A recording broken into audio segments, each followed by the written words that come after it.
Sur ces cérémonies avec vous, Wassim Nasr. Bonjour, Bonjour. Wassim.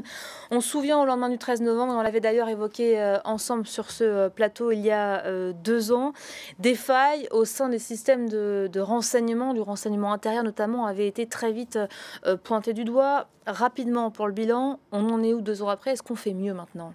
Écoutez, évidemment, on fait mieux depuis, parce qu'il faut rappeler, par exemple, que ne serait-ce dans l'année qui s'est écoulée, il y a eu 13 attentats, donc entre ratés, déjoués. Et ce qu'il faut pointer du doigt aussi, c'est qu'on constate que dès qu'il y a des cellules qui se constituent, comme celle qui projetait des attentats à Marseille, ou celle de Reda Cricket en banlieue parisienne, ou les dernières arrestations qui ont eu lieu, dès qu'il y a une équipe qui se constitue, en général, les services arrivent à arrêter cette équipe et mettre un terme au projet d'attentat. Il faut rappeler aussi qu'on ratisse large d'une certaine manière. Ça veut dire, par exemple, les dernières arrestations qui sont faites entre la Suisse et la France, il y avait des velléités d'attentat, mais sans projet précis.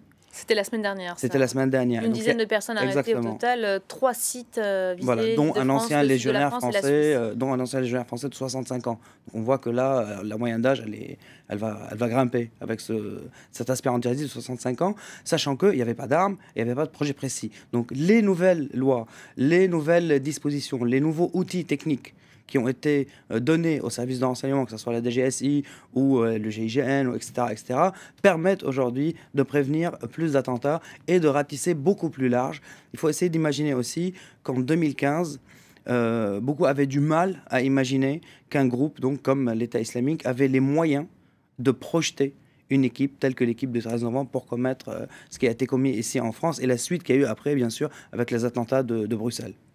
Alors, c'est vrai que depuis ce 13 novembre, la France a été frappée à plusieurs reprises, mais à la différence des attentats d'il y a 2 ans, ce sont plutôt de jeunes loups solitaires qui sont entrés en action. Le 13 novembre, c'était un commando. Je sais que vous me voyez venir. Il y a le patron de la DGSI qui s'est exprimé dans les colonnes du Figaro ce matin et qui dit « La volonté de Daesh de nous attaquer est intacte. La capacité d'envoyer un commando comme celui du 13 novembre également ».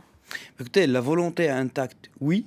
Est-ce qu'ils peuvent envoyer un commando, donc que ce soit eux ou Al-Qaïda? Oui, c'est possible, mais la probabilité est moindre par rapport à 2015, parce qu'il faut se rappeler qu'en 2015, il y avait la crise des réfugiés, qui sont passés avec les réfugiés, ça il ne faut pas l'oublier. Ils ont passé avec les réfugiés à un moment où les djihadistes avaient encore une longue frontière avec la Turquie. Donc ça, c'est à prendre en considération. Aujourd'hui, il n'y a plus de frontière avec la Turquie.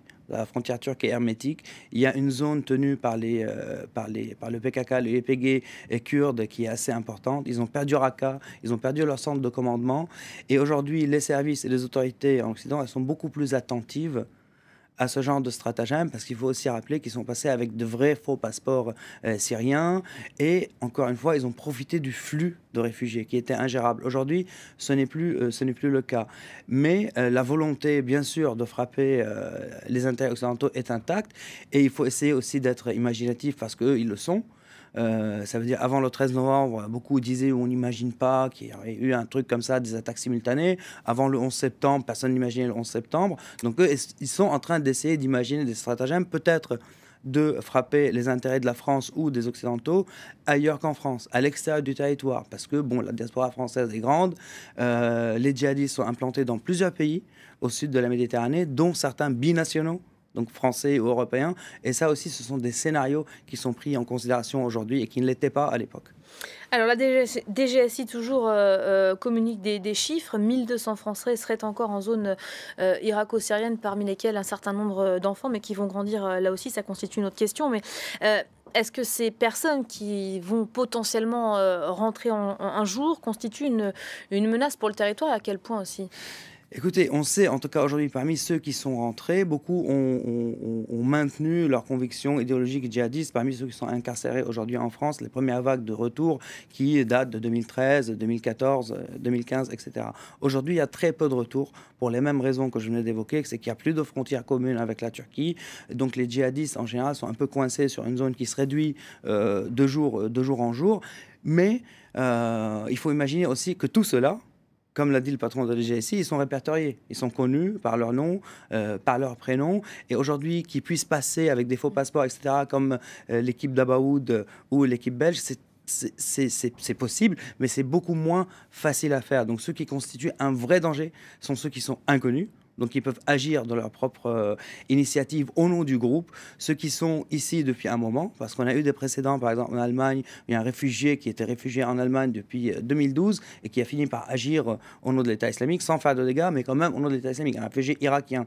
Donc là aussi, il faut essayer d'être imaginatif. Mais ce qui est différent, par exemple, tout le monde pense aux vagues de retour parce qu'on pense à la période bosniaque, la période afghane, où il y a eu le premier retour de djihadistes en Europe et les premiers attentats par exemple, excusez-moi, comme le gang de Roubaix. Mais il faut rappeler qu'à cette époque-là, les djihadistes étaient du bon côté de l'histoire. Ça veut dire en Afghanistan, c'était contre les Russes, en Bosnie, c'était contre les Serbes, et le fait d'être dans un groupe djihadiste ne constitue pas un crime en soi. Il fallait agir, faire un crime pour qu'il soit poursuivi en Europe. Et c'est comme ça que beaucoup de djihadistes algériens ou autres sont rentrés chez eux sans être inquiétés. Aujourd'hui, les djihadistes, la case prison, il n'y a pas d'échappatoire, que ce soit pour les hommes ou pour les femmes. Mais comme vous l'avez très bien rappelé, il y a aussi la problématique des enfants, parce qu'il y a des enfants qui sont rentrés. Il y a 58 enfants aujourd'hui qui sont rentrés, qui étaient dans les rangs de l'État islamique, dont certains cas sont judiciarisés. Parce qu'au-delà de 13 ans, c'est judiciarisé pour des faits de terrorisme ou de participation au combat. Donc c'est un problème inédit pour lequel l'Occident ou les pays occidentaux devraient trouver des réponses. Et à titre d'exemple, sans faire de parallèle par exemple, la Fédération russe, ces derniers jours, a accepté de reprendre tous les djihadistes, les familles de djihadistes russophones, qui ont été livrés par les Kurdes à la Russie. Donc russophones, on parle des Tchétchènes, bien sûr ça fait partie de la Russie, mais on parle aussi des Kazakhs et des anciennes républiques soviétiques. La Russie a accepté de les reprendre. Donc quelle serait la position de la France?